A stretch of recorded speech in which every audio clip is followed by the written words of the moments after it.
Good morning, everybody, and welcome to today's thought for the day.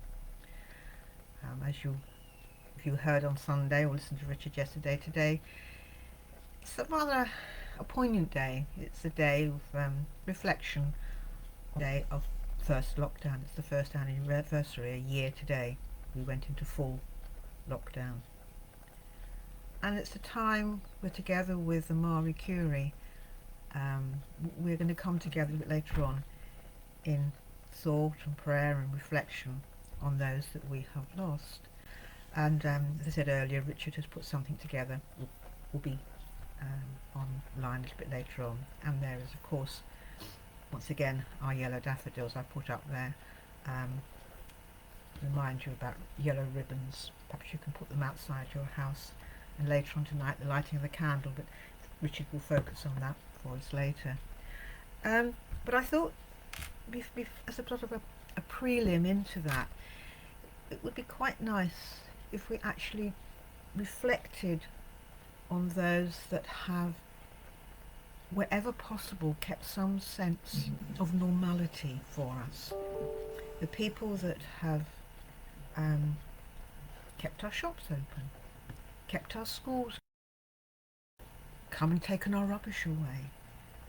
The people, of course, at the top of our list are the National Health Service and everything they have done to protect us and to save us from as much harm as possible. But also I was thinking on a very, very local area, and I was giving sort of thoughts of what's happened over the last year. And the week before we went into lockdown, as we've said previously, is when Richard came to us, and he came and was licensed, and immediately we went into lockdown. But God was very gracious to us, because there's no way that the rest of the ministry team could have coped with what is going on. And I believe very much Richard's been called to us, he's been sent to us, and I'd like to reflect on that fact that without him we would not have what we have now in what we are doing. We wouldn't have this digital production that we can do. We wouldn't be able to join with you in your own homes as we do, and sometimes not necessarily at 9 o'clock in the morning. You can do it at a push of a button. You can go back and look at it again and say, did I hear that right? Was that right? So we all have to make difficult decisions all the way through our lives, and this past year has been no different. But the decisions are being made, hopefully, to keep us all safe. And when I've heard people say, oh, why should I bother? I looked up some figures this morning, and I thought, well, there's over 126,000 reasons in this country alone why we should continue to follow those guidelines, as unpalatable as some of them are. But around the world, there are 2,722,914 recorded reasons why we should continue to be cautious and to stay safe and to reflect, I think, every day on the positive things that we have.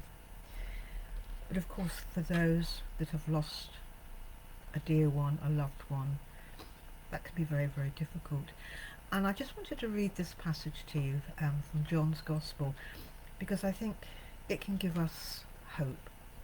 It can give us belief in where our loved ones are. I say it's Jesus, the way to the Father. Do not let your hearts be troubled. Believe in God. Believe also in me. In my Father's house there are many dwelling places. If it were not so, would I have told you that I go to prepare a place for you? And if I go and prepare a place for you, I will come again, and I will take you to myself, so that where I am, there you may be also. And you know the way to the place where I am going.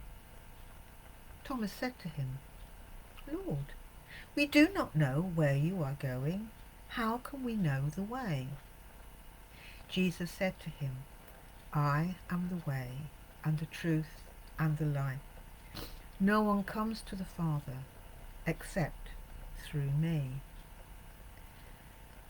And I find a lot of comfort in that, particularly when my own parents died a number of years ago, that there was something in there that I could grasp onto, knowing that not only were they going to a better place, what killed both my parents stayed here on earth. They didn't take it with them.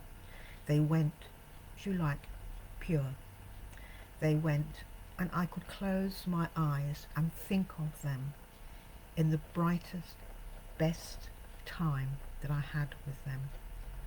And that is the picture I have of them as they dwell in my Father's house.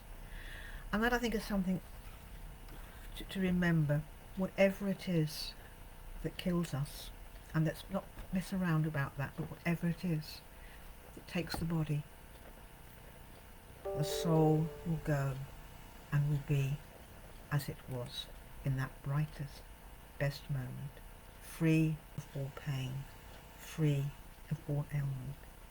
They are as we love them the most, as they loved us the most. But most of all, they are in the Father's arms. They are being loved, they are being cared for, and in that way they will also look over you and love and care you as well. So yes, things are difficult, but bear in mind that tunnel that we've been looking through, that light is getting brighter. So let's just hold on a little bit longer. Just reflect on the positives that we have and hold on to the love that we all share. I hope to see you next week. Do take care. Know that you are loved dearly. Amen.